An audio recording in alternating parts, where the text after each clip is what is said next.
Hey subscribers, this is AK once again welcoming you to Knowledge Exam। आज हम components of food chapter की NCERT वाली line से optional questions frame करेंगे और साथ ही उन क्वेश्चंस को सॉल्व करने की कोशिश करेंगे। सो बिना टाइम वेस्ट किए चलिए अपने नॉलेज को इवॉल्व करते हैं। जैसा मैंने पहले कहा, हम एनसीईआरटी की लाइन से क्वेश्चंस फ्रेम करेंगे। तो ये है एनसीईआरटी की एक पैराग्राफ का स्क्रीन शॉट। यहाँ पर आपको ये रेड बॉक्स दिख रहा है, इसके अंदर जो भी वर्ड्स और सेंटेंसेस होंगे उन्हीं से हम अपने क्वेश्चंस को फ्रेम करेंगे और उन्हें रेस्पेक्टिवली अटेम्प्ट करेंगे। एक और बात मैं बताना चाहूँगा कि यहाँ पर एनसीईआरटी पेज नंबर 13 लिखा है। इसका मतलब होगा कि जो भी पैराग्राफ हमारे सामने आया है वो क्लास 6 की साइंस की एनसीईआरटी वाली बुक है। आप उसको खोलेंगे तो आप उसे पेज नंबर 13 पर पाएंगे इस पैराग्राफ को। तो ऐसे ही जो भी स्क्रीनशॉट हमारे सामने आएगा, जो भी वो पैराग्राफ होगा उसका रेस्पेक्टिव पेज नंबर ऐसे ही लिखा होगा। तो चलिए देखते हैं अपने पहले क्वेश्चन को, जो कि फाइबर्स से रिलेटेड है। यस, हमारा क्वेश्चन है which one of the following food item does not provide dietary fibre. यानी कौन सा डाइट्री फाइबर नहीं है, जो हमें फूड आइटम है जिसमें डाइट्री फाइबर्स नहीं होते हैं। तो इसका सही आंसर होगा option number B, that is milk. Milk में क्या होता है, जनरली हम उसमें प्रोटीन कंसिडर करते हैं। ठीक, बाकी सब में जो होल ग्रेन है हमारा, whole pulses, fruits and vegetables, सब में क्या होते हैं, डाइट्री फाइबर्स अवेलेबल होते हैं। चलिए नेक्स्ट स्क्रीनशॉट को देखते हैं। तो ये एक डायग्राम का स्क्रीनशॉट है, फिगर है बेसिकली, फिगर 2.5। इसमें लिखा है सम सोर्सेज ऑफ प्रोटीन। तो इस प्रोटीन से रिलेटेड ही हमारा अब क्या होगा, क्वेश्चन फ्रेम होगा। तो चलिए अपने क्वेश्चन को देखते हैं। Which of the following sources of protein is different from the other। यानी ये चारों क्या हैं, सोर्सेज ऑफ प्रोटीन है, लेकिन इनमें से कोई एक सोर्स अलग है। चलिए अपने ऑप्शन को देखते हैं। पहला है पीस, दूसरा है कॉटेज चीज़ जिसको हम क्या कहते हैं देसी लैंग्वेज में पनीर, एंड तीसरा है हमारा ग्राम, और चौथा है हमारा सोयाबीन। तो इसमें सबसे ऑड क्या है, ऑड है option number B, that is paneer.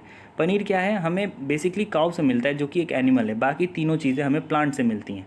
तो ये ही इस क्वेश्चन में क्या है, इसका आंसर होगा, ये सबसे ऑड है पूरे चारों ऑप्शन में से। चलिए नेक्स्ट पैराग्राफ देखते हैं या फिगर। तो यहाँ पर भी देखिए वेरियस फिगर्स हमारे सामने आए हैं, 2.5, 2.6 एंड 2.9।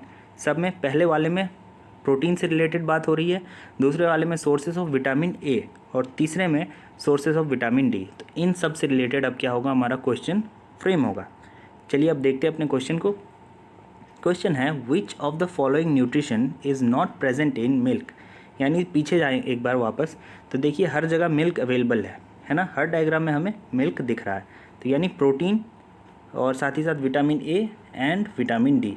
तो क्वेश्चन ये है कि which of the following nutrition is not present in milk. तो प्रोटीन तो अभी देखा हमने, कैल्शियम भी होता है मिल्क में एंड विटामिन डी भी होता है, यानी इसका सही आंसर होगा option number B, that is vitamin C. चलिए नेक्स्ट देखते हैं। नेक्स्ट है अब हमारे एक स्क्रीनशॉट के रूप में सेंटेंस। तो यहाँ पर ये वाली लाइन से हम पढ़ेंगे, अ कटोरी यानी ball of fat will give much more energy than a katori of carbohydrate rich fat. यानी जो भी फैट होगा हमारा वो कंपैरेटिवली कार्बोहाइड्रेट्स के ज़्यादा एनर्जी देगा। तो चलिए इस पर बेस्ड अपने क्वेश्चन को देखते हैं। क्वेश्चन है हमारा, given below is a list of food items. कुछ फूड आइटम्स के नाम दिए गए हैं। पहला है व्हीट, दूसरा है घी, तीसरा है आयोडाइज सॉल्ट, और चौथा है हमारा स्पिनिच जिसे हम हिंदी में पालक कहते हैं। तो क्वेश्चन है which pair above are energy giving food. Energy से रिलेटेड अभी पैराग्राफ में भी हमने देखा था, और क्वेश्चन भी ये है कि कौन सा एनर्जी गिविंग फूड है इन चारों में से। तो इसका सही आंसर होगा हमारा option number A, that is 1 and 2। Wheat and ghee ये दोनों क्या है, एनर्जी गिविंग फूड है, और इन दोनों में भी घी सबसे ज़्यादा जो कि फैट है। ठीक, ये सबसे ज़्यादा एनर्जी गिविंग फूड होगा कंपेरेटिवली टू व्हीट। और आयोडाइज सॉल्ट तो डिफरेंट बात हो गई, और वैसे ही हमारा पालक। ऑलराइट, चलिए नेक्स्ट देखते हैं। नेक्स्ट है दो अलग अलग पैराग्राफ से क्वेश्चन फ्रेम होने जा रहे हैं हम। पहले पैराग्राफ को पढ़ेंगे, रेड बॉक्स के अंदर जो है, if the diet is deficient in both carbohydrates and protein for a long period of time the growth में स्टॉप कम्प्लीटली। यानी प्रोटीन मतलब डेफिशिएंसी की बात हो रही है, किसकी, कार्बोहाइड्रेट्स और प्रोटीन की। तो इससे क्या होगा, ग्रोथ में स्टॉपेज आएगा, ग्रोथ हमारी रुक जाएगी। और दूसरा सेंटेंस जो कि नेक्स्ट लास्ट में दिया गया है, all deficiency diseases can be prevented by taking a balance diet. अगर हम कोई बैलेंस डाइट लेते हैं तो जितनी भी डेफिशिएंसी डिजीज़ होती है उससे हम बच सकते हैं। तो चलिए अपने क्वेश्चन को देखते हैं। क्वेश्चन है हमारा, read the following statements about diseases, यानी डिजीजेस से रिलेटेड कुछ स्टेटमेंट्स हमको दिए गए हैं। पहला है they are cause by germs, बिल्कुल सही। दूसरा है they are cause due to lack of nutrition in our diet, यानी डिजीजेस इस वजह से भी कॉज होती हैं अगर हमारे न्यूट्रिशन जो हमारा डाइट है उसमें न्यूट्रिशन की अगर कमी हो। और तीसरी बात हो रही है they can be passed on to another person through contact, यानी कुछ इन्फेक्शियस डिजीज़ भी होती हैं जिन्हें क्या होता है कॉन्टैक्ट के थ्रू फैलते हैं वो।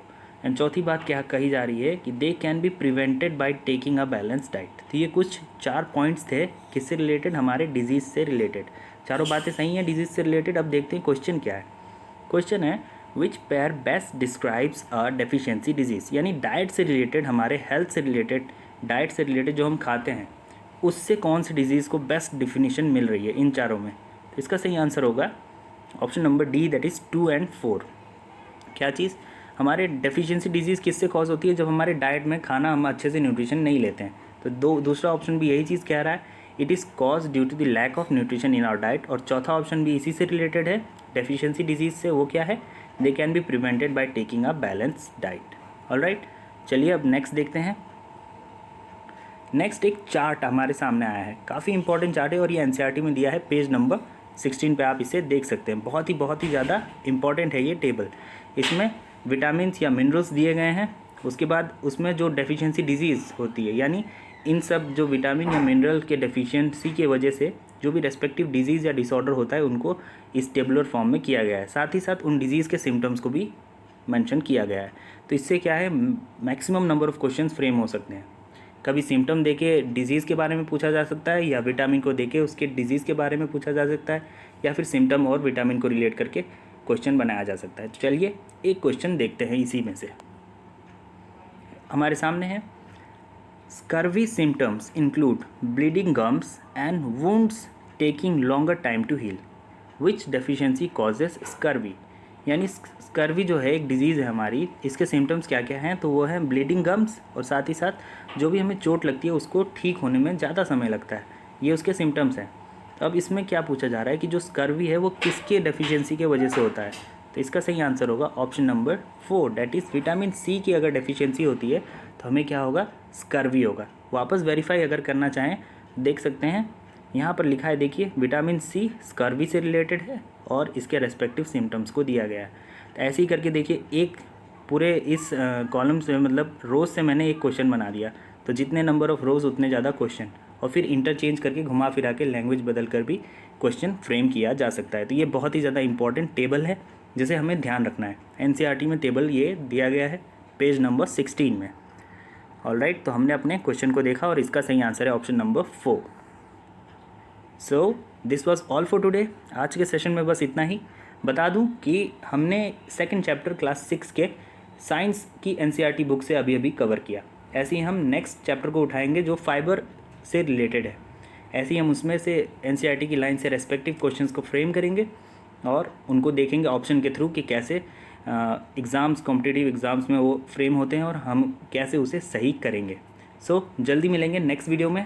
Till then stay safe and God bless you. This was RK signing off from the Knowledge Exam team. Thanks for watching.